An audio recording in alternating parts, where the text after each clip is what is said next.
Anyway, I read this book. Why is it so blown out?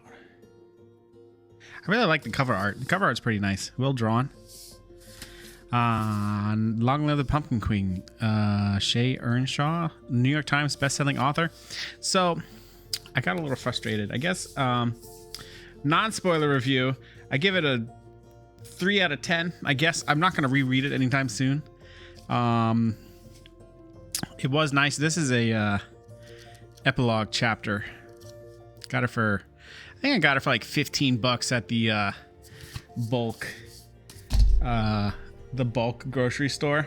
Like I went to BJ's and got this for like $15. It's $19 list price. I'm pretty sure it's $15. I don't really remember. It was like a nice even number. I'm pretty sure.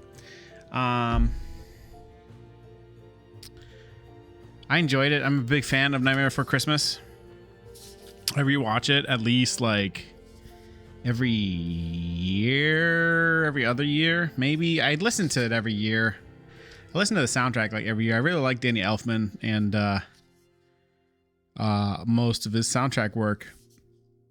Especially, I don't know, when he pops up in random Marvel movies and comic book movies like Spider-Man and what was the last one? I think he did the most recent Spider-Man where they had like all the old Spider-Man show up. It was pretty funny seeing Danny Elfman in the credits again.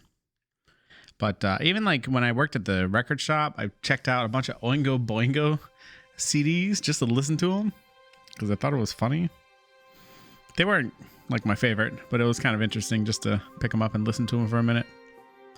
What else? I really like the guy that sings for Jack and Oogie Boogie. I don't know their names. I probably should look them up real quick. Hold on. Jack Skellington. Who sings for you, good sir? Voiced by... Oh, Danny Elfman sings for him. Haha, why didn't I know that?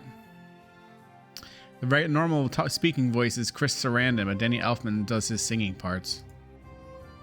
That's pretty good. Man. Okay.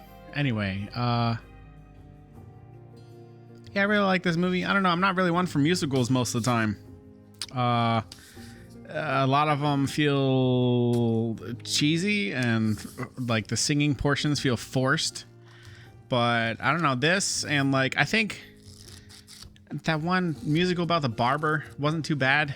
Somebody made me watch it. Somebody was like listening to me talk shit about musicals, so they made me watch the one about the barber. I think it was Johnny Depp. It wasn't bad. It wasn't my favorite. But like I don't know, somebody made me watch Rent a million years ago. I think an ex made me watch Rent, and I didn't really enjoy it all that much. It just felt corny and fake for the most part, even though the themes are good. But yeah, I don't know. I've always liked Nightmare Before Christmas. I like the music. I like the themes. Even as a youngster, I felt like I was being super edgy, being into a Christmas movie that's about Halloween. I don't know. I think it was like right around the time Hot Topic started selling a whole bunch of merchandise. Like a little before that. I got all happy going to Hot Topic at the mall after playing DDR all day and buying Jack Skellington stuff. It wasn't like the whole store quite yet. It was like very, very small portions of the store that had Nightmare Before Christmas stuff in there. It was kind of, I don't know. Made me feel like a goofy hipster kid. Liked something that nobody else did. Anyway. Yeah, I don't know. I really enjoy the movie. This is a sequel. This is like what Sally does after the movie, I guess. Obviously, it starts with her and Jack getting married. And I kind of flushed this book like after I read the first couple chapters.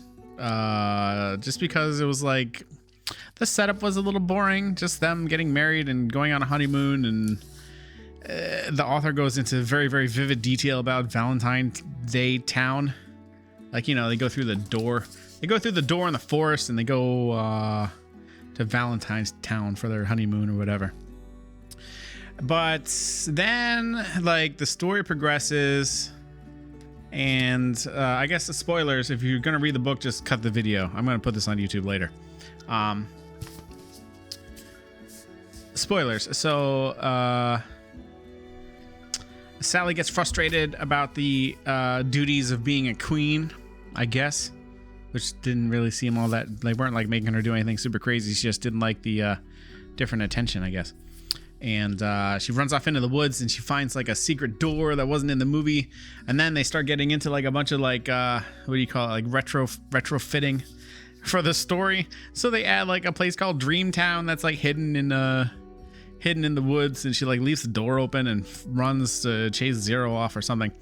And then she lets the Sandman into the Halloween town, and he like puts everybody to sleep by throwing sand in their faces. Which I don't know, for a villain it felt a little awkward. Like, who was the villain for the first one? I guess Oogie Boogie technically, but you didn't really see him till the end. I guess Lock, Stock, and Barrel kind of, they're just like disgruntled teens though. I don't know. Anyway, so Sandman runs amok in Halloween Town. Sally figures out how to defeat him by going back to Dreamtown. And then they retrofit like a Sally backstory. She like finds her long lost parents or whatever. And they try to lock her in Dreamtown, and they chop down all the holiday trees. So she has to like find a back door to get back to Halloween Town to defeat the Sandman. So I think she goes through the library in Dreamtown, and then she goes to the library in, I guess the author must be British. She goes to the Queen of England's castle, and like finds the Queen of England asleep, thinks about her queenly duties or whatever. And yeah, she makes like a sleeping potion and knocks out the Sandman. So I guess that's the story in a nutshell. They retrofitted the Dr. Finkelstein and made him like an actual bad guy. I don't know how I feel about that, because he just kind of, in the movie, he just seemed like a kind of a jerk, but not like a bad guy. It's kind of like an oblivious jerk. This book made him out to be an actual jerk. And I guess it makes sense if you're going to make a Sally-focused story, but he didn't come across that way. At least in Nightmare Before Christmas. I guess not to me. Maybe I don't remember very well. Maybe I should rewatch it. Anyway. So the story has themes about I don't know, life changes, I suppose, when Sally goes from some ragdoll in town to a queen to a long lost child, and then back to a wife / hero, I suppose. And I don't know. The one theme that really hit home, I read this yesterday on my day off of work. They said they might call me in, but I decided not to. That I wouldn't want to go unless it was like an actual emergency. So they didn't actually call me, which was nice, because they were kind of poking and prodding on Wednesday. But so I spent like the whole day reading this book, but I also like drank a bunch of wine and kind of fell asleep in like the middle part. Like I fell asleep for a while. This is a pretty easy read. It's a young adult youth book. Like there's no complicated vocabulary or anything. It's pretty easy to read. Only 300 pages. Light reading, I guess. But it took me all day because I fell asleep on the couch. So it doesn't. I guess that doesn't really help sell how exciting it is.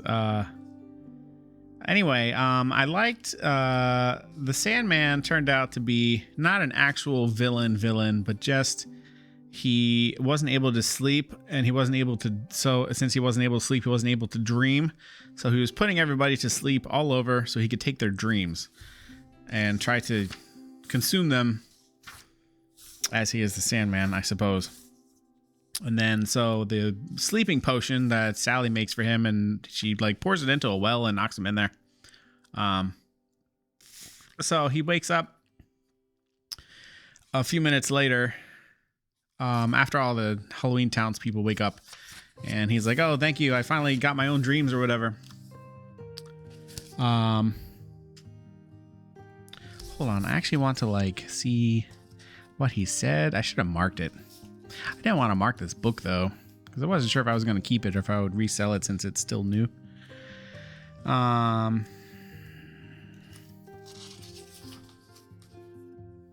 don't know. He said something about he had been working so hard it really kind of hit home for me. Just because, like, I spent my whole day yesterday resting and relaxing from work and working out, and it was nice to just fall asleep on the couch in the middle of the day, sort of.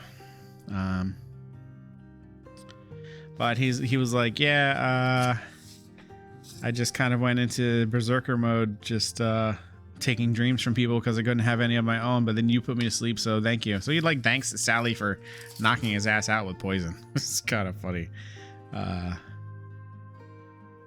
But yeah, I don't know, something I definitely struggle with is like considering rest time, downtime productive, because you need it. I always kind of get down on myself for not being productive, but resting is just as important.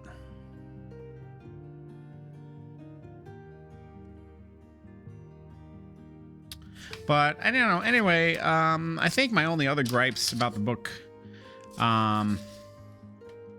I read the acknowledgments at the end because I was curious, and it kind of confirmed something that I thought about while I was reading it. There's like different styles throughout the book, like different writing styles, kind of like when they go to Halloween, they go to Valentine Town. It goes into very, very vivid detail describing every little nook and cranny of Valentine Town, right? And then like Sally has to visit. Well, Sally's looking for a solution to defeat the Sandman, so she goes to visit every other holiday town. And they kind of just like gloss over every town and barely describe it. It was like 2 whole chapters for Valentine's Town, and then when she goes to visit all the other holiday towns, it's like a couple pages each, if that. Just not overly descriptive. I kind of would rather see this in visual form than read the book again. Like if they were make like a mini movie or something, even like a full-length movie, that'd be cool. But yeah, I don't know. Valentine's Town was all fleshed out. That was at the very beginning of the book, and then they kind of trail off, kind of plow through the rest of it. So then, if you read the acknowledgments, this writer didn't come up with the story on her own. She was hired to write this story, and there was like a whole team of people supplying lore and editing and all that stuff. So it makes sense that this there wasn't really a consistent theme or style. It was just kind of a blank narrative. I don't know what the proper term would be, but I think the only other gripe I had was the book spent a lot of time in Sally's head. Like you're kind of like you're reading this from Sally's point of view, but every once in a while it would like go in and describe how a different character is thinking and feeling, which wouldn't make sense from a first-person perspective. To me, it kind of threw me off most of the time. And the only other thing is, like, I know it's a young adult book, but they would repeat how Sally felt about a certain situation like multiple times over the course of like a couple chapters in the same situation, same scenario. It just felt, especially, I guess, since I binge read the book, sort of, it felt a little repetitive. What else? I actually took notes for once, but I think that's it. Yeah, the whole changing perspective to somebody else's emotional state kind of threw me off a little bit, because I don't think Sally came off to me as a psychic character, I guess. But I don't know, the book was cool. I'm glad there was a little extra Nightmare Before Christmas lore. I enjoyed it. I won't read it again anytime soon. I'll probably just rewatch the movie or listen to the soundtrack. Yeah, I listen to the soundtrack at least once a year, probably. I actually have a board game somebody gave to me a long time ago, and I've never played it. I think one of these days I'll have to invite some people over. Some other people that are also fans. Other fellow millennials, I suppose. I don't know if the Zoomers are into this stuff. They still sell this. I went to Hot Topic at the mall the other day. They still sell a bunch of Nightmare Before Christmas stuff. I guess it's still popular, probably, with the Zoomers, which is nice. Anyway, I think that's all I got. What is this, 27 minutes? That's still way too long. 3 out of 5. A little extra story was nice. I would only pick it up if you're a super fan of Nightmare Before Christmas. I wouldn't even consider myself a super fan. I just really like it. I think I like Oogie Boogie's voice actor, singing actor a lot. I saw there were some like clips on TikTok of the Hollywood Bowl, and they had everybody except for Pee Wee Herman wasn't there because he passed away this year or last year. But they had everybody singing the parts of the parts for everyone, which was nice. So I saw a couple clips. Anyway, that's all I got. 3 out of 5. I like the art. Story was okay. Cut, clip, edit. 27 minutes.